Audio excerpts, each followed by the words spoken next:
India South Zone, Mrs. Shanti Gunasekharan, to give the felicitation address.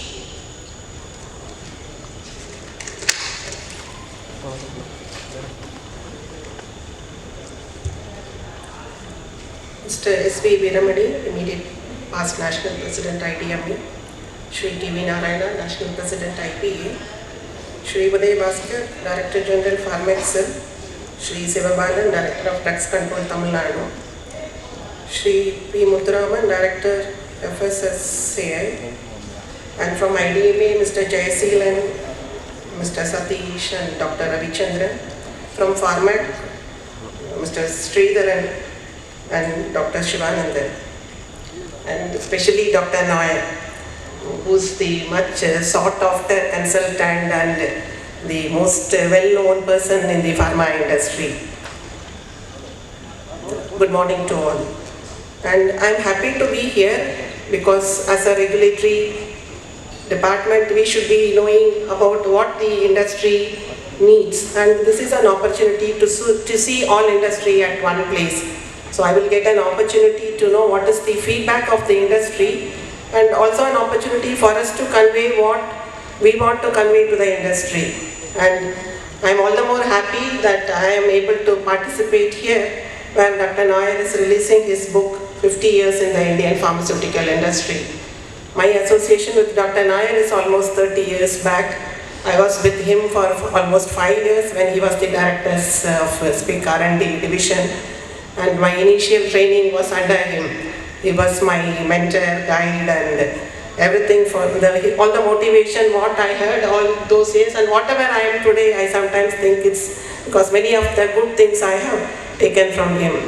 Thank you, sir. This is a good opportunity. Thanks to IDMA, I am able to do this. I just want to highlight some of the things which the government of India has done recently. For ease of doing business, many things have happened in the last 1.5 years. First one is the perpetual license, which was introduced in October 2017, and joint inspections were introduced for all the grant of license. And this gave an opportunity for CDSCO also to know the present standing of all the industries in this region. And the next one is about the online application. Almost all the applications have become online with CDSCO through the Sugam portal. And I think it is going on smooth for the industry. If there is anything feedback on that, that can be conveyed to us. And the next one is about the new medical device rules, like Mr. Veeramani was telling about that. This has been introduced in 2017 and became implementable from 1st of January 2018. This was done to make our regulations on par with the international agencies, and the new medical devices are going to be added to this from January 2020. Many of the bigger machines like X-ray, ECG and the ultrasound are all going to be added. So industry should be ready to tackle this. And recent introduction is about the new drugs and the clinical trial rules, about which the exhaust presentation will be tomorrow. And some of the things which I want to highlight, some of the things what we had observed in this current inspections, from the inspections and from the applications, etc. See, after this perpetual license, the inspections are only at the stage of grant. After that, once in 3 years, based on the risk-based analysis, what the department does. So the inspections will be less, and the regulation from the government side is going to be less. So it should be more self-regulation should come in. So the industry should be doing more of self-regulation. I think in this area, the association IDMA should come in and do something from their part to do the self-regulation becomes more concrete. This is one thing. The other one is what recently with RCJ has talked about is the brand names which are used, one brand name used by multiple companies or different products, etc. Now that the brand names are not there in the license, which licensing authority is not giving about brand names, I think this is also more on the industry now. They should come forward to see that they avoid doing this multiple products having the same brand names. Here also, we wish that the associations like IDMA come in and take this responsibility and help the government to do this in a more efficient way. The other one is about the data management.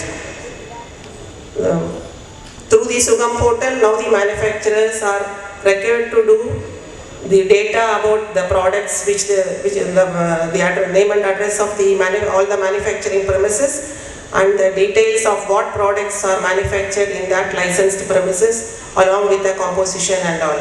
This has become mandatory also through the rules. So, but it is not taken well off. So, we wish this is done more fastly by the industry. And here also the associations help us sort by the department. And about some of the things which we still yet to match the regulation is about the stability data. This is one requirement which has come in 2018. So all the drugs for which new applications are submitted for grant should be submitted along with the stability data. So this is also, it is yet to be in complete shape. So this is one area where the IDMA can help the smaller industries who are unable to do this and satisfy the regulations. The recent one what we have seen is about the APIs. You must have seen in the recent couple of months, number of APIs which are found in the market with the imported claims are found to be, not matching with the claims what they have made. So here also now the department is doing the investigations and it is yet to be completed. But here we wish that manufacturers who are purchasing the raw materials also take effort to see that what they buy is actually what they claim. Do some background effort to see that the labels are complete. Whether you must also be aware that imported raw materials should also have the labeling information should only be complete if it has the importer license number and the name and address of the importers. Many of the raw materials which we found in the market and what we had investigated in the last couple of months lack this information. So this is one of the mandatory information which should be there. So we wish all the manufacturers who are purchasing raw materials have a look at this mandatory labeling information becomes complete. So unless if this is not there, then the purchase should not be made. That is not, the import itself will become suspected to be illegally made and all. So this is one area which we wish the importers be aware of this, and if there is anything wrong in this, you can also inform the department so that this can also be addressed. It is also good that the FSSI has been asked to attend this. Shri P. Muthuraman has agreed to come to this program. Lot of things we see, there are a lot of overlapping of the products which are manufactured as food supplements and dietary supplements, which was drug once some time back, and today it is called as drugs and all. So this is, it is good that he is here and some of the problems which we have can be sorted out through him. These are the things I just wanted to point out and see that it is complied with, the manufacturers comply with the regulatory requirements, and association like IDMA can come forward and support the manufacturers in this area. Thanks for this opportunity. Thank you. Thank you.